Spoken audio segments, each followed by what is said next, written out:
Hi friends, welcome to Sikdar's academy. Sikdar's একাডেমিতে সবাইকে স্বাগত। এই মুহূর্তে যে বিষয়টা নিয়ে আমরা এই ভিডিওতে আলোচনা করব সেটা হচ্ছে উত্তর চব্বিশ পরগনা প্রাইমারি নিয়োগ 2009 সাল।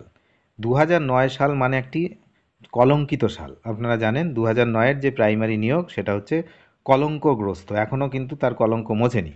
তো সেখানে দু উত্তর চব্বিশ পরগনা জেলার সম্পর্কে কী তথ্য উঠে আসছে এই মুহূর্তে, সেটা নিয়ে আমরা এই ভিডিওতে আলোচনা করব। আমরা আমার আগে পূর্ববর্তী অনেক ভিডিওতে বলা আছে যে যে প্যানেলগুলো এই আমলে হয়েছে, আপনারা বুঝতে পারছেন কোন আমল, 34 বছরের পরের যে আমল, সেই আমলে যেগুলো হয়েছে সেইগুলোতে কিন্তু সব কিছুই ডিসপুট বেরিয়েছে, সব কিছুই।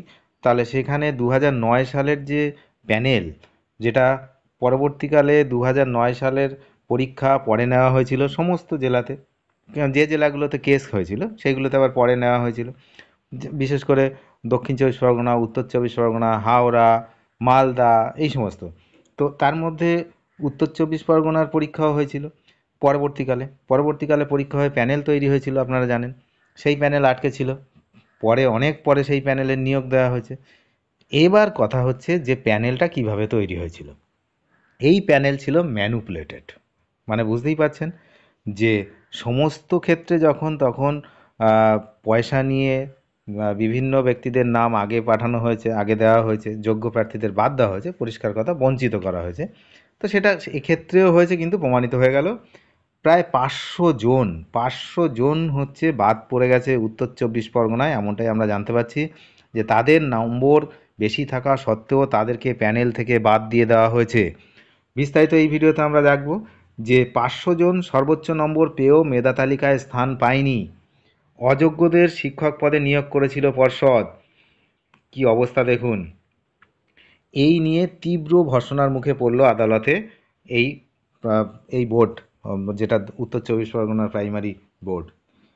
এটা কি বলা হয়েছিল যে প্রাথমিক শিক্ষক নিয়োগে দুর্নীতি নিয়ে একটি মামলা হয়েছিল কলকাতা হাইকোর্টে। সেই মামলাতেই তথ্য গোপন করে যোগ্যদের বঞ্চিত করে অযোগ্যদের চাকরি পাইয়ে দেওয়ার গুরুতর অভিযোগ ওঠে এই পর্ষদের বিরুদ্ধে। তো সেই জন্য গত বৃহস্পতিবার অর্থাৎ গতকাল বিচারপতি বিশ্বজিৎ বসুও কিন্তু পর্ষদকে তীব্র ভর্ৎসনা করেন এবং জেলে ভরে দেওয়ারও কিন্তু হুমকি দিয়েছিলেন, আপনারা জানেন, আমি আগের ভিডিওতেই বলেছি।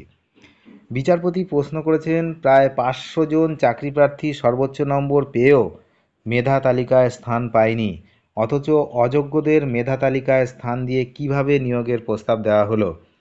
তো দক্ষিণ চব্বিশ পরগনা সম্পর্কেও আমি একটু বলবো। দক্ষিণ চব্বিশ পরগনার যে প্যানেল বের হয়েছিল প্রথমে, আপনারা জানেন, সেই প্যানেলটাও কিন্তু তৈরি হয়েছিল এই আমলে। সুতরাং সেখানে কি হয়েছে, সেখানেও কি ঘুঘুর বাসা আছে কি না, সেটাও কিন্তু পরবর্তীকালে আস্তে আস্তে ক্রমশ প্রকাশ পাবে বলেই ধারণা। তার কারণ সেটা নিয়ে এখনও মামলা চলছে। চাকরি পেয়ে গেছে, অনেকেই চাকরি পেয়েছে, দুবার প্যানেল বেরিয়েছে, দুবার চাকরি হয়েছে।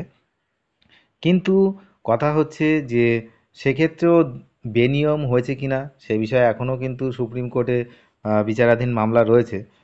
দক্ষিণ চব্বিশ পরগনার পক্ষ থেকে কিন্তু মামলা করা আছে, কিছু ক্যান্ডিডেট তারা মামলা করে রেখেছেন। তো যাই হোক, সেটাও হচ্ছে পরবর্তীকালে বেরোবে। একদিকে হয়েছে অন্যদিকে হয়নি এমন তো হয় না। যখন দুর্নীতি হয়েছে পুরো রাজ্য জুড়েই হয়েছে। তো যখন পুরো টোটাল রাজ্য জুড়েই দুর্নীতি হয়েছে, তাহলে দক্ষিণ চব্বিশ পরগনা বাদ যাবে কিভাবে? সেখানেও নিশ্চয়ই হয়েছে। কারণ দক্ষিণ চব্বিশ পরগনা, একটা কথা বলে রাখি, প্রথম প্যানেলে যে লাস্ট কাট অফ ছিল, পরের প্যানেলে কাট অফ কী করে বাড়ে, মানে শুরুটা কিভাবে তার থেকে বেশি নম্বর থেকে হয়। মানে একদম একটা পরিষ্কার হিসাব যে একটা প্যানেল হয়েছে, সেই প্যানেলের লাস্টের কাট অফ এই ব্যক্তি লাস্ট ক্যান্ডিডেট যিনি চাকরি পেয়েছেন। তাহলে তারপরে যখন আবার প্যানেল একটা হবে, যারা নতুন করে যখন ফ্রেশ আর একটা প্যানেল হচ্ছে, যারা ওয়েটিং বলুন বা এইভাবে যেভাবেই হোক, আবার যখন প্যানেল হবে, তার লাস্ট যে ক্যান্ডিডেট ছিল তার থেকে নিশ্চয়ই কম নাম্বার যে থাকবে সে প্রথম নাম থাকবে এখানে, হিসাব তো তাই বলে। কিন্তু দেখা গেল যে প্রথম প্যানেলে যারা লাস্ট ক্যান্ডিডেট তাদের থেকে বেশি নম্বর পেয়ে আবার দ্বিতীয় প্যানেল শুরু হয়েছে। তো সেক্ষেত্রে কী হবে আগামী দিনে বোঝা যাবে এ বিষয়ে। তো জানা গেছে 2009 সালে প্রাথমিক শিক্ষক পদে নিয়োগ প্রক্রিয়া বাতিল হয়েছিল। সেই নিয়োগ প্রক্রিয়া 2011 সালে আবার লিখিত পরীক্ষা হয়, কিন্তু সেই লিখিত পরীক্ষা পরবর্তী সময়ে বাতিল হয়ে যায়। পরে আবার লিখিত পরীক্ষা হয় 2014 সালের 18ই মার্চ। এরপর 2014 সালের 11ই নভেম্বর ইন্টারভিউ প্রক্রিয়া শুরু করে উত্তর চব্বিশ পরগনা প্রাথমিক শিক্ষা পর্ষদ। এ বিষয়ে বিচারপতি রাজশেখর মান্তার এজলাসে একটি মামলা দায়ের হয়। পর্ষদের জমা দেওয়া তালিকার ভিত্তিতে যোগ্যদের নিয়োগের নির্দেশ দেন বিচারপতি। এক্ষেত্রেই আদালতে তথ্য গোপনের গুরুতর অভিযোগ উঠেছে। 500 জন মামলাকারীর পক্ষে আইনজীবী তিনি জানিয়েছেন, এই 500 জন চাকরি প্রার্থীদের বেশি নম্বর থাকা সত্ত্বেও তাদের মেরিট লিস্টে জায়গা দেওয়া হয়নি।